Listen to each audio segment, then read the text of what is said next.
എനിക്കതിനെക്കുറിച്ച് അറിയില്ല. അന്തരീക്ഷത്തിൽ ഇങ്ങനെ ഒരു വാർത്തയുണ്ട് എന്നല്ലാതെ വേറൊന്നും അറിയില്ല. നമുക്കറിയില്ല, നമുക്കൊരു വിവരം കിട്ടിയിട്ടുമില്ല. അപ്പോൾ കേന്ദ്ര അന്വേഷണ ഏജൻസികൾ മുഴുവൻ നമുക്കെതിരെ ഉപയോഗിക്കുകയാണല്ലോ, പ്രതിപക്ഷത്തിനെതിരെ, പ്രത്യേകിച്ച് കേരളത്തിൽ നമുക്കെതിരെ. കരുവന്നൂർ വിഷയമൊക്കെ ആ രീതിയിലാണല്ലോ ഉപയോഗപ്പെടുത്തിയത്. എസ് എസ് ശരൺ ചേരുന്നുണ്ട്. ശരൺ, എങ്ങോട്ടാണ് ഇ ഡിയുടെ കേസുമായി ബന്ധപ്പെട്ടുള്ള പോക്ക്? ഇപ്പോൾ ആരൊക്കെ പ്രതി ചേർക്കപ്പെട്ടു? ഇനി ആരൊക്കെയായിരിക്കും പ്രതികൾ? ധന്യ, കരുവന്നൂർ കള്ളപ്പണ ഇടപാട് കേസിൽ രണ്ടാം ഘട്ടത്തിൽ വിപുലമായ അന്വേഷണമാണ് ഇ ഡിയുടെ ഭാഗത്തു നിന്ന് ഉണ്ടാകുന്നത്. ആദ്യഘട്ട അന്വേഷണം പൂർത്തിയാക്കി കല്ലൂരിലെ പ്രത്യേക കോടതിയിൽ എൻഫോഴ്സ്മെന്റ് ഡയറക്ടറേറ്റ് കുറ്റപത്രം സമർപ്പിച്ചിരുന്നതാണ്. ആ കുറ്റപത്രത്തിലെ പ്രതിപട്ടികയിൽ 50 പേരും 5 സ്ഥാപനങ്ങളുമാണ് ഉണ്ടായിരുന്നത്.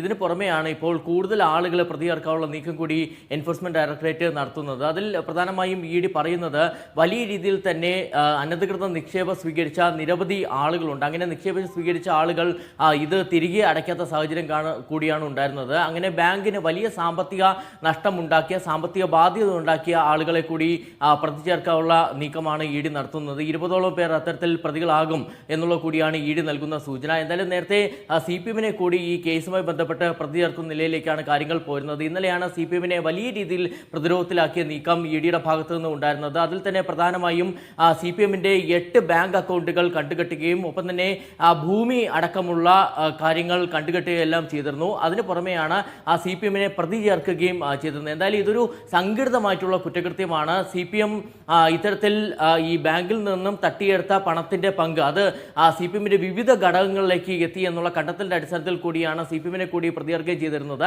എന്തായാലും ഇനി പ്രധാനമായും മനസ്സിലാക്കാനുള്ളത് CPM നേതാക്കളെ കേന്ദ്രീകരിച്ച് എത്രത്തോളം അന്വേഷണം ഉണ്ടാകുമെന്നുള്ളതാണ്. നമുക്കറിയാം, നേരത്തെ CPM തൃശൂർ ജില്ലാ സെക്രട്ടറിയായ MM വർഗീസിനെ പലതവണ വിളിച്ചു വരുത്തി ചോദ്യം ചെയ്തിരുന്നതാണ്. അദ്ദേഹത്തെ കൂടി പ്രതി ചേർക്കാനുള്ള ഒരു നീക്കം നടത്തുമെന്നുള്ള സൂചന ഇ ഡി നൽകുന്നുണ്ട്. കാരണം ഇത്തരത്തിൽ വലിയൊരു തട്ടിപ്പ് നടക്കുമ്പോൾ നേതൃസ്ഥാനത്ത് ഇരുന്ന ആളാണ് MM വർഗീസ്. MM വർഗീസിന്റെ അറിവോട് കൂടിയാണ് ഈ തട്ടിപ്പ് നടന്നതെന്നുള്ളൊരു അനുമാനത്തിലേക്കാണ് ഇ ഡി എത്തിയിരിക്കുന്നത്. അങ്ങനെയെങ്കിൽ സ്വാഭാവികമായിട്ടും വൈകാതെ തന്നെ MM വർഗീസിനെയും പ്രതി ചേർക്കാനുള്ള നടപടികളിലേക്ക് കൂടി ഇ ഡി കടക്കും. ഇതിന് പുറമെ മറ്റ് നേതാക്കൾ, നമുക്കറിയാം, നേരത്തെ PK ബിജു, MK കണ്ണൻ, മുൻമന്ത്രിയായ AC മൊയ്തീൻ അടക്കമുള്ളവരെയും ഇ ഡി പലതവണ ചോദ്യം ചെയ്തിരുന്നതാണ്. ഇവരെ പ്രതി ചേർക്കുന്ന കാര്യത്തിൽ നിലവിൽ തീരുമാനമെടുത്തിട്ടില്ല എന്നുള്ളതാണ് ഇ ഡി പറയുന്നത്. പക്ഷേ പിന്നീട് ഇക്കാര്യത്തിൽ ഒരു തീരുമാനം നമുക്ക് പ്രതീക്ഷിക്കാം എന്നുള്ളതാണ്. എന്തായാലും ഇതിൽ തന്നെ ഇപ്പോൾ അല്പസമയം മുമ്പ് തൃശൂർ ജില്ലാ സെക്രട്ടറി MM വർഗീസിന്റെ പ്രതികരണവും വന്നു കഴിഞ്ഞു. നേരത്തെ പലപ്പോഴായി അദ്ദേഹം ആരോപിച്ചിരുന്ന കാര്യം തന്നെയാണ്. അതായത് വലിയ രീതിയിലുള്ള രാഷ്ട്രീയ വേട്ടയാണ് ഇ ഡി നടത്തുന്നതെന്നുള്ള ആരോപണമാണ് അദ്ദേഹം തുടർച്ചയായി ഉന്നയിച്ചുകൊണ്ടിരിക്കുന്നത്. ഈ കണ്ടുകെട്ടിയ നടപടികൾ സംബന്ധിച്ച്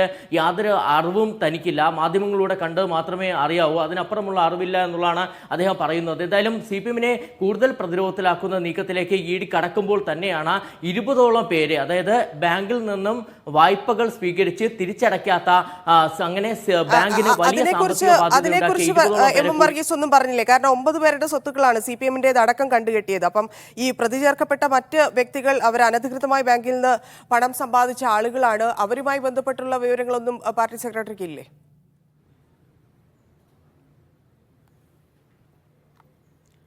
പാർട്ടി സെക്രട്ടറിയെ സംബന്ധിച്ച്, അതായത് CPM-നെ വലിയ രീതിയിൽ തന്നെ പ്രതിരോധത്തിലാക്കി എന്നുള്ള കാര്യം അത് അദ്ദേഹത്തിന് കൃത്യമായി തന്നെ ബോധ്യമുണ്ട്.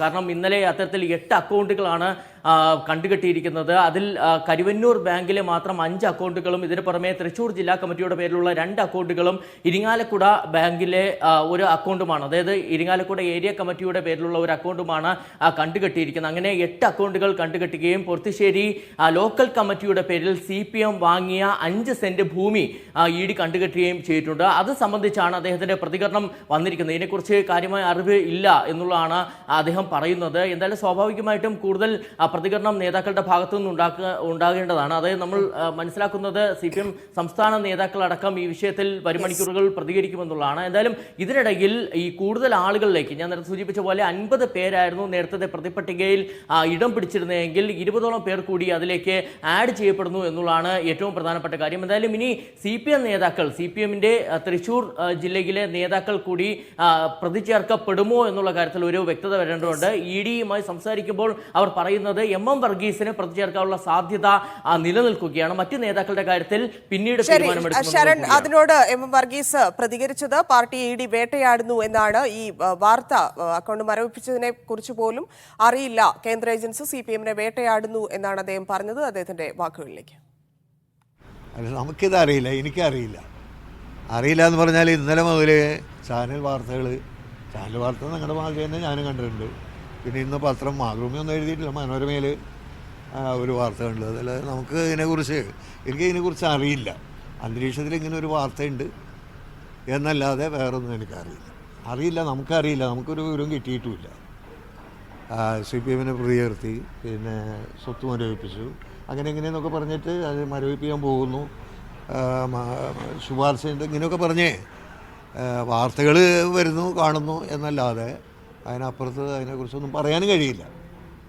നമുക്ക് വിവരമില്ലാത്തൊരു കാര്യം ആണ്. ഈ കരുവന്നൂർ വിഷയത്തിൽ വീണ്ടും ഇപ്പോൾ തെരഞ്ഞെടുപ്പ് കഴിഞ്ഞ് വീണ്ടും സജീവമാക്കാൻ ശ്രമിക്കുന്നുണ്ടോ? അതറിയില്ലല്ലോ, നമുക്കറിയില്ല.